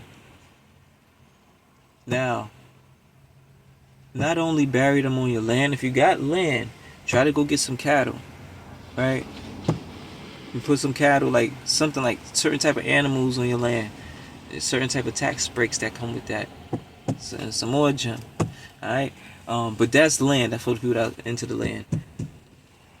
But that's what I'm getting at, okay? It's not about schemes or scams. It's about obtaining land for the family. And it's about how can we sustain this and be fruitful for the future, for the generations. And it's that simple, family. Family banking, right? Or let's just say whole life insurance. Look those things up. Family banking, whole life insurance, right? They have different terms for it, but it's the same thing, okay? It's you being your own bank. It's you putting money, instead of into a bank, you put it into your own bank. And then instead of taking out money, you borrow on the money. So you would never lose interest. Interest is always growing, 3 to 6% a year, okay? And the more people that put money into it, the more that you can borrow. I tell you, family banking is another one. So that keeps us, if we wanted to invest in certain things, we ain't got to go to no banks for no loans. We're going to ourselves, okay? Family banking, whole life insurance is one of the things that I definitely want us to work on. Land is definitely something that I want us to work on, right? Obtaining as much land as possible. And on the side of that, at the same time, operating in the private side. So we don't have to worry about if you don't want to live on the land, right? Because again, if you don't want to live on the land, that's great. But guess what? You can still go get a house. You can go rent a house. You can rent a condo. You can rent whatever you want and still be able to offset it and live for free. You would never have to worry about paying rent. You would never have to worry about purchasing a car. You know how many you can buy a brand new car. So what you would do is you'll do a down deposit on the vehicle. Do you know, okay, this is what I'm saying. Do you know that by law, in the credit consumer law, that's what I'm saying, look it up, credit consumer law. In there, it states that you cannot, it's against the law for you to purchase a vehicle by doing a down deposit and making a payment plan. You cannot do both. You cannot do both, fam. You can only do one. You can make a payment plan and rock with it. That's like saying you got good credit. Oh, you got good credit? Accept it. Boom, you got it, right? You can only do one. You cannot do that. You cannot do a payment plan and give them a down deposit of $10,000. If you do give them a down deposit of $10,000, which I'm saying, rock with the program. If you know how to mingle with the system, mingle with the system. If they're talking about $10,000, right? $10,000 ain't nothing, right? Or whatever the down deposit is, give them the down deposit, right? Because you're gonna get it back in the end. You're gonna get it back in the on the back end, okay? You're gonna always get back everything on the back end. Don't ever worry about that. Don't worry about you gonna lose out on anything. Nothing out here is you're gonna lose out on nothing, okay? The more we explain about this, you're gonna understand why I'm emphasizing on nothing. You're gonna lose nothing, okay? You're gonna gain it, but you just deal with the bull crap for now. Pay up the money, go get the vehicle. Because guess what? By law, you say you can't do both. So once you show that they violated inside the contract, then you have the option to cancel the contract. You heard me? You heard me? Did you hear me? Once you show that they violated the contract, then you can cancel the contract. And once you cancel the contract, it states that you can keep whatever that was in the contract without owing anything. Right? So there's ways around it, bruh. I'm telling you. It's tax avoidance and it's tax evasion, right? Tax evasion you get in trouble for. Tax avoidance you in the good. You in the clear. Alright? You gotta understand how the game works. You gotta understand how the cabal is operating. You gotta understand how what they call them, the Amish people operate. Do you ever understand that? How is the Amish people living life good? You don't ever see them in a jail cell. You don't ever see them getting fucked up by the cops or nothing. They don't got no birth certificate, no social security number, but somehow they still got land. Somehow they still can ride around on the roads and do whatever they want to do. It's because they operating in a certain way, family. They operate in contracts, okay? They probably don't even deal with contracts because, it's, again, the private cannot mingle with the public. So if you choose to be private, then you cannot do nothing public. You got to have your own land, grow your own food, your own water, none of that. You could do all of that, but you can't deal with the public. You can't go out there trying to go get electricity from Con Edison. You can't. You can't. You got to figure that out on your own. If you do that and you do got them coming out there, then you in some trouble. Uncle Sam might be knocking at your door. You might be going to jail. Right? But if you have yourself operate in a certain way, even if you did that part, you won't go to jail because the state does not have ownership on you and you did not hurt anybody or you did not hurt anybody's property. Right? In common law, those are the main two things that states that if you do anything, those are only two things that will get you to go to jail. Everything else is all contracts. So if you operate a certain way, then you don't have to worry about really going to jail. But there's a good chance that you will go to jail. You know what I mean? Because they do have ways to get around. Even if you have everything perfect, they still have a way to try to, like, they can't destroy you, but they'll hurt you. And they want to see if you'll bend. And you will call it quits. But they can't call it quits for you, okay? But they can try to put you through a lot. They're going to put you through a lot of obstacles. But I promise you, the more that we go through these obstacles, and we can keep going through these obstacles, you can fuck up, you can fill out these paperwork and send it to them. And if it's not right, if you didn't figure something out, if you didn't put something in the wrong spot and they don't accept it, it is what it is. It's not like game over, nah. Just go back home, be like, all right. Let's do homework. Let's try it again. And then you're going to see that some of it might work, but then some of it don't. Okay, that part worked, but then we have to go do homework on the part that didn't work. Okay, let's do it again. And then next thing you know, boom. You might have to do that shit 100 times. And then you're going to start seeing, oh shit, the shit works. Because it's just all about how you put in everything. They're looking for you in the system to see if you have any addresses, old names, anything linked to anything. That's what they're looking for. So you have to clear yourself out the system completely, entirely, for you to do a lot of these things I'm speaking of. Not everything. Some of these things you can do right now as we speaking. Like paying off these bills. We can do that right now. It's just that you don't know how to operate. When we look at, again, it's when you're looking at something, you're thinking that this is what it means. But the definition of it, the true definition of it, means something totally different. So they're speaking to us in a double-edged sword. They're speaking to you one way, but it means something different. So you operate in the way you think it means, and it's wrong. But if you operate it in the way that they are speaking to you, the way they are really speaking to you, and you operate that way, then you will be right 100% of the time, and it will never stop you. They will never stop you. They will actually probably be proud of you and happy. You know why? Because they're like, yo, not a lot of y'all get it. Not a lot of y'all actually make it. Not a lot of y'all actually understand what we're talking about. And I'm not trying to toot my own horn, but you understand, I have conversations with tons of people. Millionaires, bankers, doctors, lawyers. And the type of conversations I have with them is about these type of things. And these type of things is an average conversation that they have on a daily basis. And what made me believe and understand that I'm on point is because the conversations I'm having with them is fluent. Okay? I be talking about one thing, like, oh yeah. Matter of fact, do this banking thing. And then we talk about this new banking situation. But guess what? The next thing you know, I'm talking about the whole private trust and putting them on, like, the happiness I get is when I put these people onto game. It's to say that, okay, so it's like, or they be like, oh, I didn't see it that way. Or they put me onto game. Or the fact that I can understand them. You know what I mean? It's like, you don't understand. It's easy, but it's not easy, bro. It's like, it's easy if this is a passion of yours. If you love learning this different type of language, which is legalese, and right? But it's not that easy, man.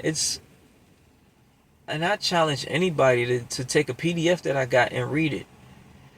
Like, let me know, bruh. Like, if y'all really want to sit down, I have PDFs out the world that I didn't get a chance to read yet. And I just wish I had a group of people that we all could just sit, take this one PDF that teaches how banking works, and just focus on that. And we all just read this PDF together and get a group together, and we just read the book together, and we all understand what the book is meaning, and we all get to understand how money works, and then we start operating in the way money works and start seeing how life changes. Then we start getting the UCC, the Universal Commercial Code, and read that and see how we can apply it to our lives and get to understand it. Like, that's what I would love to have. To converse with people and share ideas with everybody, and we all learn. We learn quick that way. But when I'm by myself and it's just, and I'm getting, don't trust me, I'm getting it. But to learn with other people and just, it's just the thing I always wish for. So, I mean, that's just that. Again, we can go deep into that. And again, what I'm trying to say is we don't have to be working. We don't have to be doing all of this stuff because there's no need for it. There's no need for it. And we can get deeper into the situations. For example, do y'all know, and I'll put y'all into game, something that a lot of people don't know, I bet you. Alright, so let me just drop you one last gem before I'm out of here. Do y'all know that when you go to a house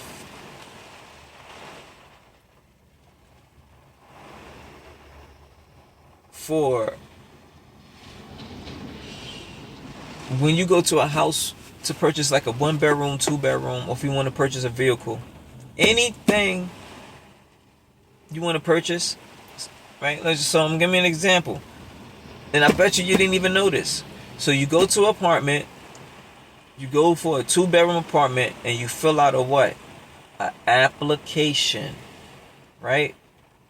Look up the word what application means in the Black Law Dictionary. That's what creates credit on the private side to give to the public. So when y'all fill out this application for this apartment, that was you giving the apartment management or granting them access to use your credit that's in your social, right? To pay off that apartment. That's what happened when you filled out the application. Do y'all understand that when you fill out the application, that it's called, it's received by all banks? Okay? Look this stuff up. Look up because we don't read when we sign stuff. We just say we acknowledge and we accept your conditions, right? And let them do whatever. But y'all understand, in those contracts, that's tons of papers. It means something in there that we giving rights away, right? So there's supposed to be a certain amount of money that's given to us, rent, right? Light bill, cell phone bill. But when we press accept and we sign it and we just let it go, we're granting them over our interest. It could be interest bearing or no interest bearing, but we creating an interest that we are allowing these people to take instead of it's supposed to be given to us. So it's supposed to be interest coming in and they're just taking it because we're not acknowledging it, right? So by default, if you don't acknowledge it and take it, they automatically take it, right? So rent is automatically paid for, okay? There is no way around it.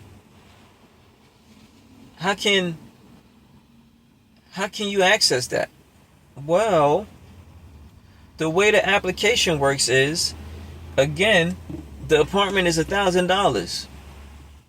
Corporations don't got no money for that. So they're like, we need credit. So they go and ask, you put on the application. Again, all applications are received by banks. Okay? Received by banks. What am I trying to say to you? What I'm trying to say is, when you fill out an application and you give it to, and again, this applies to anything, whatever you fill the application to, this applies to everything, okay? When you fill out the application, and It could be a cell phone, a car. When you fill out the application, it's what you're really doing is you're filling out a blank check. An application, in a sense, is like a blank check. You're filling out the application for a phone. You're filling out the application for a car.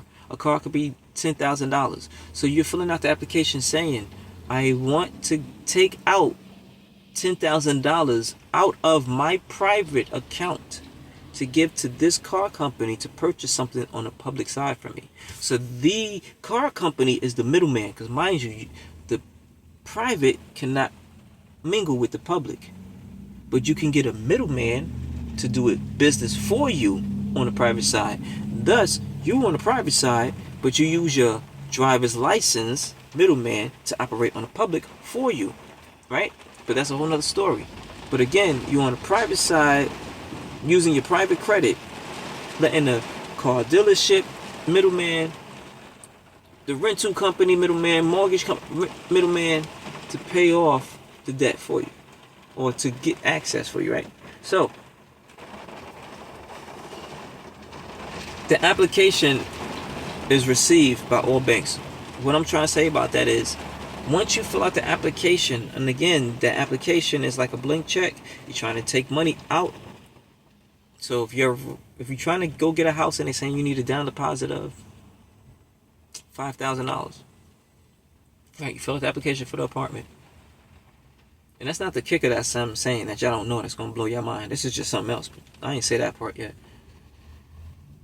The application is a blank check that you filled out, that you're giving to the rental company to go into your private account to take out money, say that $5,000 deposit to pay for that rent, right? For you to move in.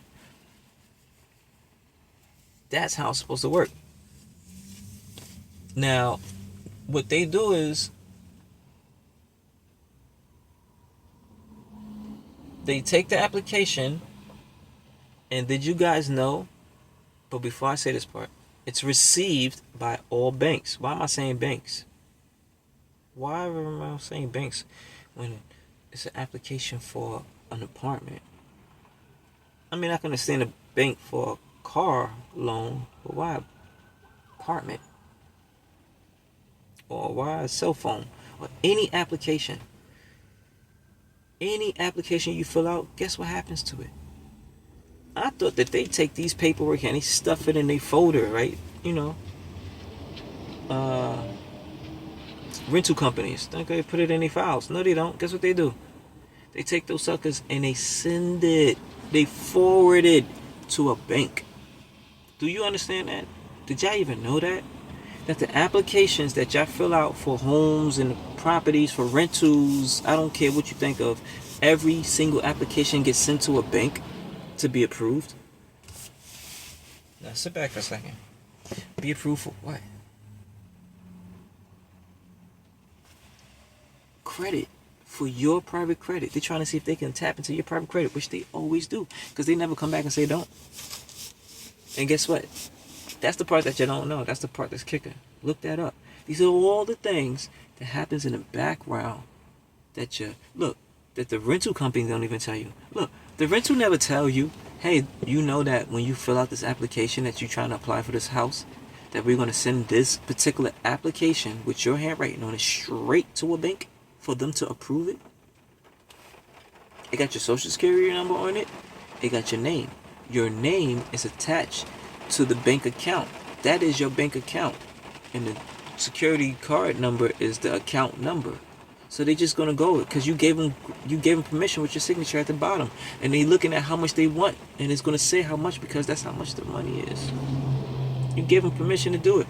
So that application is so all applications create credit.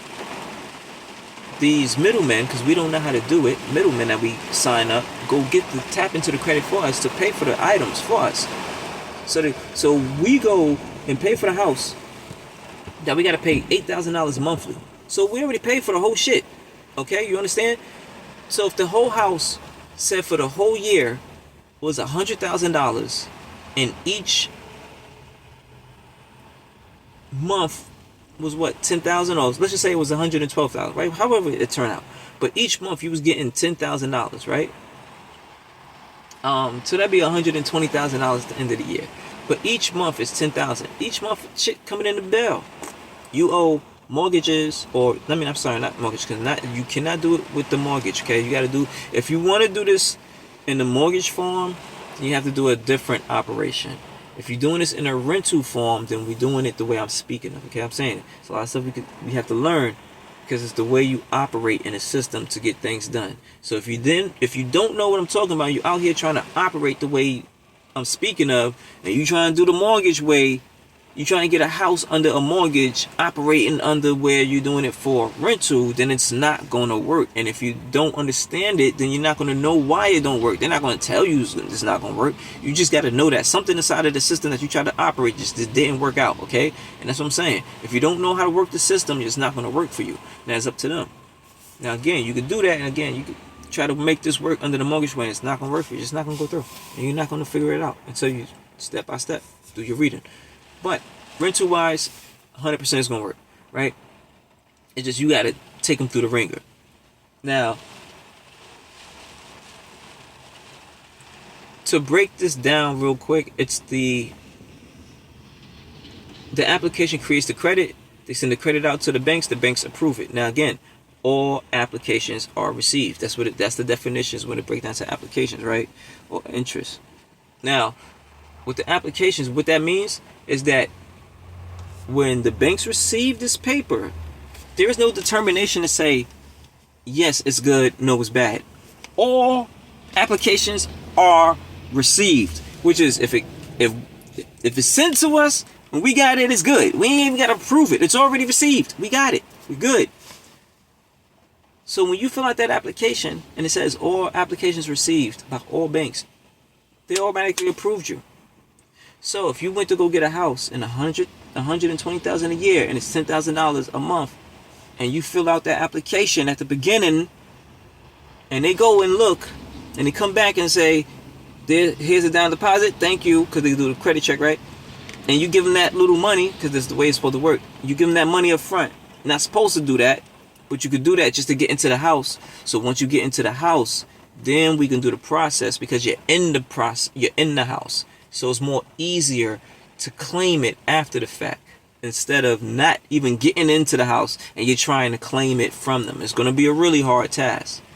But it's rather, that's why we say, just pay whatever the down deposit is, get in the house, and then from there. So I'm not, you know what I'm saying, $10,000, and then you fix whatever we talking about, and now you got a whole $120,000 house in your pocket. And all you did was pay $10,000 for it. Come on. Why are we crying, right?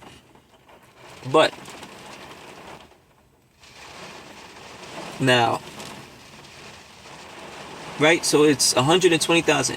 So again, you fill out the application. The application is received by all banks, which means it is already approved. Your credit is already approved as soon as it gets to the bank, right? And it's like, again, if it's an account or not, but there is an account, okay? But the question is, if there's an account, if there wasn't an account, then it won't be approved, right? But we saying that it is the account is there, even though y'all don't believe me or don't believe me. I am telling you, there is an account that is set up for everybody to pay off all of this public debt. But we choose to go get more debt, which is money, and spend it in stores and stuff, which create more debt. We supposed to do it the way I'm speaking of, so we can lower the debt, right? Use credit. Now, to offset the balance. So what happens is, you fill out the application, right, for this $120,000 property that you're getting charged $10,000 a month. But guess what? Like, again, it's all received. As soon as you signed it and sent it to the banks, paid off the whole year for you. This is what I'm saying. There is nothing. It's just that it's coming in $10,000, but you got to understand that as soon as you fill out the application and you sent it to the banks, you already paid for the house. The house was already prepaid a long time for you. Okay? So the money that's coming in that you thinking is a bill, $10,000 a month for rent, is really not a bill. It's a check. It's a check for you to put back into the account that they took out of to pay the place off for you. If y'all can only get that, this is the mindset that we have to like switch over to live, okay? I know some of y'all might not understand it, but please, this is the mindset. Now, why is that? How is that possible, Ramel, if you may ask? Okay, because at the end of the day, very simple. They say that the principal, the interest is due to the principal, right? That's in everybody's contract. Read your contracts. Anything you sign, it always states that the interest balance is due to the principal. Black Law Dictionary. Look up these words. Who is the principal? The balance is due to the principal. The principal is you. The principal is your account. The principal is, who did it come from? The money that we got right here, we got to pay it back to whoever gave it to us. So we need to give it to the principal, to the owner, to whoever gave it to us, to you. Right. The interest that's buried has to go back to the principal. It's in every contract. But we don't read that. But what do? Somehow, and this is the confusion though, somehow they switched it around and duped us to make it believe that they're the principal. That the interest that's coming from this money that they took out of this account is their account. It's going back to them. Thus, why they making us believe that we got to pay them. And we just keep doing it and nobody's saying nothing. Because in law, nothing is illegal until it is proven.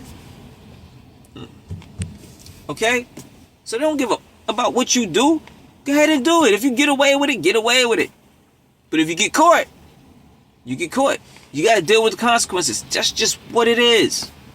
Some people got get out of free jail cards, but most of us don't. So it's the interest is due to the principal. The principal is the whoever that generated this credit to give to these people. So if it's your house got your social security card number to go get that house. If you wanted a car, they went and tapped into your social security card number to go get that car. Whatever you use your social security number is, they tap it into your account. Okay? So the way you're supposed to do it is you're supposed to show them, hey, where did you get the money from? It's going to show that it came from you, your account. It says the interest rate is due to the principal. So, who's the principal? It can't be you, the principal, right? Well, the interest due said it's due to the principal, right? So it can't be let's go back to the $20. So it can't be the $20. It can't be the $20 that I just gave you to pay off my light bill, right? This can't be the interest due to the principal because I gave it to you. So, who is the principal? So, what interest is going to the principal? Because I gave it to you. So, what's going to me? I'm the principal, right? Because I'm the one who created the money. So, if I'm giving you the money, then where's the interest going? I didn't see no interest, so where's it going? It's as simple as it has to get, right? And check this out. Way the rent works, do you understand that it states that the interest is held by the landlord for the renter? Okay? You're not paying the landlord. They are holding your money to pay it off for you. You already paid it off. They just holding it. It's so deep, bruh. It's so deep. Even the landlords don't even understand it. They just take landlord thinking like a landlord just strictly means a person that just, I'm owning the building. No, bruh. A landlord got things and stipulations and rules that come with it. And if you don't understand how to operate it, then you don't know how to operate it. I wouldn't want to be a landlord. I'd rather be the renter, because the landlord has to hold everything that from me. So that's like, they're like my butler. Put it that way. Anything I want, you're the one that's holding on my money for the banks. I don't want to talk to the banks. You just hold my money for them. When the time is due, just give it to them. They're going to compensate him. I'm going to compensate them. You see what I'm saying? Because you offsetting everything. Whatever the case is, the rent is $500. They give you the bill to offset it. So don't think about it as money, because there is no money. Just think about it as offsetting everything. You see what I'm saying? It's still giving you, still like giving them money, like $20 to pay that bill. It's like me giving you $20, but I'm just saying, instead of me paying this $20 bill, take this bill and turn it into a check, which is money in your eyes, and offset it, which is paying it off. Pay yourself off. Our bills are supposed to pay themselves off, family. That's it. So we here struggling and crying about, oh my God, I'm going to get evicted, and when all reality, you're not even supposed to go through that, bruh. It's the crazy, it's the sad part. And this is why, from the beginning, I said, I really care about the people that I generally know that are really great, good people. But the system is just messing them up. And it's putting them into a place where, you know, some people want to do suicide. Some people already, I know, did do suicide. And I wish I knew the knowledge I know now, because I could have probably changed the path. Like, to know what I know and know that the possibilities of what I can change, or the people's lives that I can change, I have a lot of responsibility. I just can't have this knowledge and just have it for myself, when it ain't like the more people I bring is going to stop it. It's an abundance of it. It's an open ending. We all have it. Use it. It's just that, again, me talking and seeing who wants to join this journey with me to understand what this is all about and how to operate correctly. That's where it gets weak. Because a lot of people they like to hear it, but then when it really gets down to really doing what we need to do, and you ain't finding nobody. And that's the sad part. Because the sad part is this: I don't care if you don't do it. Again, for me, I feel like it's my job to say what I need to say, and for whoever to receive it. I used to feel like everybody not to follow me. I don't want to say follow, because I don't want to be like, follow me and I know everything. It's not even that. It was like, oh shoot, I found the way out.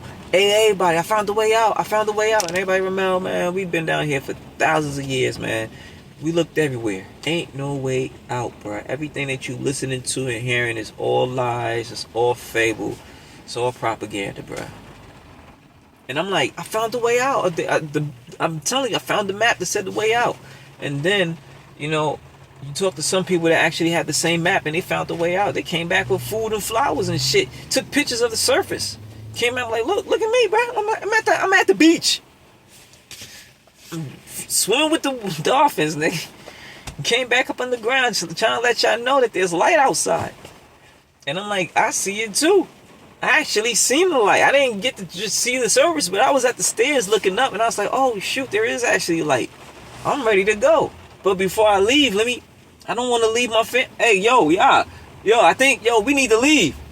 But everybody like, what you talking about? Like, everybody's still on this. So that's where I'm at with everybody. To the point now where it was like, I didn't want to leave unless everybody came with me, but nobody wanted to believe me or listen to what I had to say because they thought I was lying, joking, or whatever the case is, thought it was a scam. They didn't want to get locked up in the government because the government said if you look for light, you're going to get locked up, right? So nobody wanted to believe me. But now I'm to the point where I'm like, look, I'm like, I don't even care about if y'all don't come with me. I'm to the point like this. Hey, look, guys, before I leave, I just want to let y'all know. You know what I'm saying? Instead of saying, hey, guys, I want y'all to come with me, I'm at the point like, look, hey, guys, before I leave out of here, hey, just want to let y'all know, like, if you wait like 5 minutes, there's a door over there. There's a light at the top. I think it's like 56 steps, something like that. I don't know. Y'all figure it out. But when y'all get there, just send me a postcard because your boy, I'm out here. I love y'all. I hope y'all find a light like I did. Peace and blessings. And I'm out. That's where I'm at right now. You see what I'm saying? That's the best way I can explain it. So it's not like I don't care. It's just that I'm to the point where it's like, I'm just tired, bro. I'm tired of saying, guys, let's learn this together so we can all get out together. I'm to the point where like, now I'm just going to just learn it with me and mine. And we're going to get out and just hope that y'all figure it out. You know?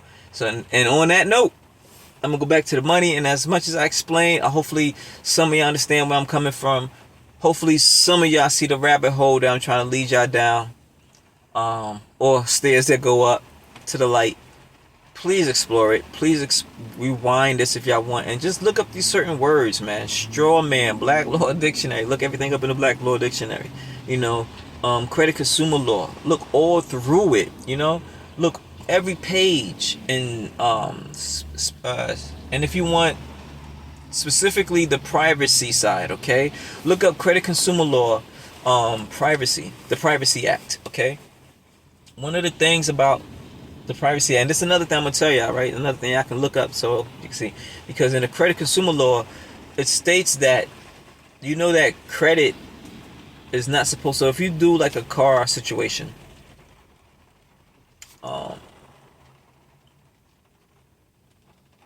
you purchase a vehicle, you renege on it, you know, and they come and tow it away, right? What they do, they take your credit, they take that information and they post it onto Credit Karma, right? And if it was repossessed, then a lot of times it will represent as being a negative item on you, right? That's not how it's supposed to go. Credit consumer law states that any company that wants to report anything on you, they have to contact you through mail. And not only contact you through mail, because look, one, tell me how many stuff y'all have on your credit right now that how many companies contacted y'all through mail. Just that part right there. I'll wait. Nobody, right?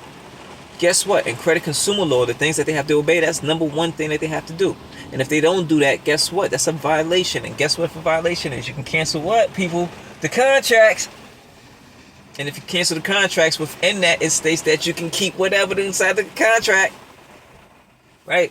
So, definitely look that up. They're supposed to contact you first before they put anything on your credit. Number one. Number two, which I don't know about, is the fact that, yes, they contact you, but guess what? They're not going to contact you and say, hey, we just letting you know that we're going to put this on your credit report, right? Because they didn't even contact you. They're supposed to contact you and say this. Hey, we contacting you to see if it's okay if we can put this information on your credit report. Did y'all hear me? This is not an eye-opener for y'all. Look it up. We all got credit wrong. We all sitting here thinking like credit. We all crying about our credit. Oh my God, my credit is only 550 and 620. I'm trying to get it up and I'm trying to make these payments, right? Yeah, you're supposed to do all that stuff to make it great, right? Make your credit great again, right? But do you also understand that with your credit, you're supposed to tell them what you want on your credit? Any company that's putting anything on your credit report, you're supposed to tell them that. So the way it's supposed to work to your favor. So if in credit consumer law, look it up, Privacy Act, and there's other certain things in there that it states that if any corporation posts anything about you that can tarnish your reputation, okay, it's in there. If it tarnishes your reputation, so if you get a repossession on your vehicle, is that tarnishing your reputation? Yes. Why? Because now you can't go other places to get a vehicle. They're looking at you a certain way because of that. But if you didn't have it on your credit report, then you could still be able to go get a car, right? Because they do not see that on your credit report. It's not tarnishing your reputation with other people. The way your credit report is, you supposed to put all the positive things, or the negative, depending on how you feel, but put all the positive things onto your credit report so you can do what you need to do in business or commerce, right? But they don't do that. They just put it out there. So you just can't tell them what I just told you. You got to show them the law, which is in credit consumer law. You got to put the stuff down and send it out to them 3 times. Registered mail. Send it out to them 3 times. The first time it's like 30 days. The second time, give them 15 days. The third time, give them 10. Right? Excluding weekends, right? But give them business days. Give them this long period of time to fix the situation. If they don't, then that's what would happen. Then, small claims court. Certain situations start to happen. And when those things start to happen, depending on if they get the paper in the mail and say, oh, shoot, I got a lawsuit against us, they're going to be like, yo, let's give them whatever they want. If it was a credit card company and they denied you credit. So let me give you an example. You go apply for Discovery card, right? For $10,000, $100,000. Let's just go high right now, because it's gonna be the last bit of what I'm talking. Let's just say you went for $100,000 credit line, right? And you fill out the application, right, for $100,000. Which what they say when they take it and give it to the banks, automatically received. But they come back to you and say, no, you're not approved. Do y'all know that y'all are automatically approved for $100,000? There is no. That's just them telling you no.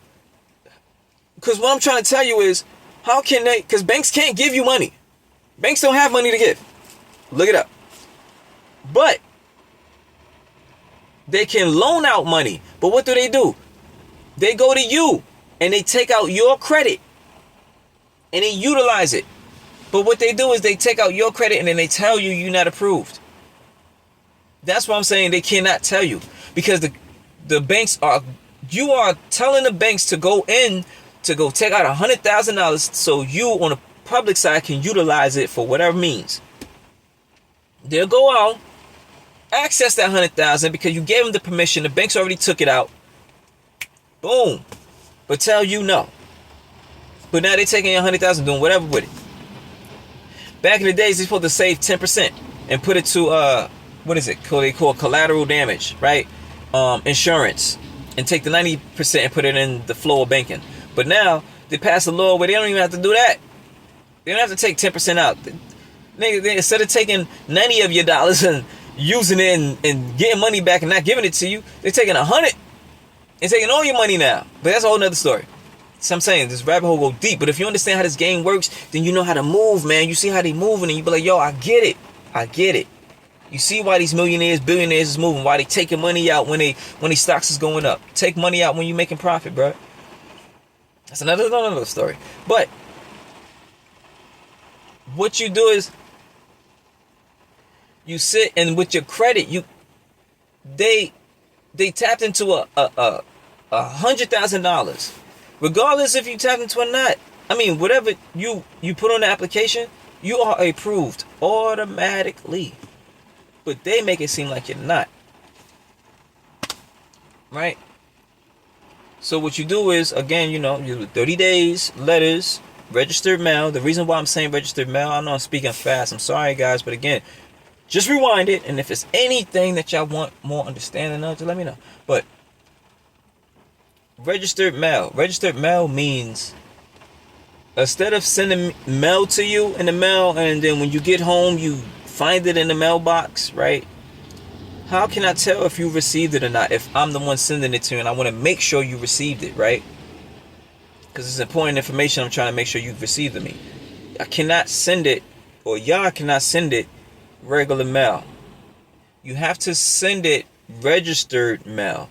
Registered mail means I send you something registered mail. They cannot just leave it in your mailbox. Someone that lives at that residence that I'm sending this paper to have to sign for it. And it's going to be given to you, and the piece of green paper is going to be ripped off, and that piece of paper that you signed on is going to be sent back to me, because it's going to tell me that you received it, because I have your signature. Which some people don't know, that registered mail, when someone sends it in registered mail and the other person signs it, is creating a contract. Some people don't know that. You can utilize that in the process of things that I'll be doing, okay? Registered mail is very powerful in contract creating, right, with certain entities, right? So when you send it registered mail, because you need proof to show that you sent them information for them to prove to you that everything that they claiming, they have proof behind it, which they don't. But you need to show that you gave them the opportunity 3 times. Remedy, right? And they couldn't fulfill that remedy. But you gave them remedy. Right? Now, once they, again, most places, for example, like the bank, once they don't care that you send a letter saying, please identify this, or please show me this proof. They don't care about that. They might not know what you're talking about. They might not care about what you're talking about.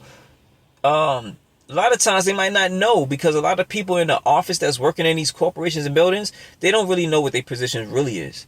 They don't know the private side of how to operate. They don't know certain things that can be taken, right? Instrument. Like, so let's just say a bill is due, right? You can use any instrument to pay off that bill. But they might be used to certain types of instruments to pay off the bill. And when I'm saying instruments, in the Black Law Dictionary, it's pretty much, money. How to pay off the bill? With money. You can pay off the bill with a credit card. You can pay off the bill with a signature check, posted check. You see what I'm saying? There's certain different ways that you could pay off a bill. Instruments. Right? But there's certain instruments that the private side uses, or public, but most likely the private utilizes this type of instruments to pay off bills, or offset, not even pay, because you can't pay nothing off, offset bills, right? That clerks or people, employees at jobs, don't know that type of strategy, don't know that type of process, to the point where they might think it's a scam, might think it's fake, won't even accept it. But in all reality, they're supposed to accept it. So even if a company don't accept your instrument that you're giving to them so they can offset the bill, by law, because I'm thinking everything's in the law, by law, credit consumer law, right? And UCC law, Universal Commercial Code, universal, which means the whole world, everybody operate under the Universal Commercial Code. They have to accept the instrument. So by law, it states this: if any corporation says that you owe a bill of $500, and you give them an instrument to satisfy that bill, but they don't want to accept that instrument because maybe they won't know what it is, maybe they don't want it, it's not on you, it's on them. Why? Because by law, no one can tell you how to pay your bill. The only way they can tell you how to pay your bill is you have to use an instrument to pay your bill. They don't care what type of instrument it is. As long as it's inside that list of instruments that they say you can use to pay your bill, then use it to pay your bill. Now, all corporations have to accept it? No, they don't. But if they don't, matter of fact, let me correct that. Do corporations, they have to accept it. Because if they don't accept it, it's in the laws that they breached the contract. And in the contract saying that it doesn't matter. As long as it's an instrument, it has to be, as long as it is an instrument, it is capable of offsetting or paying off a bill.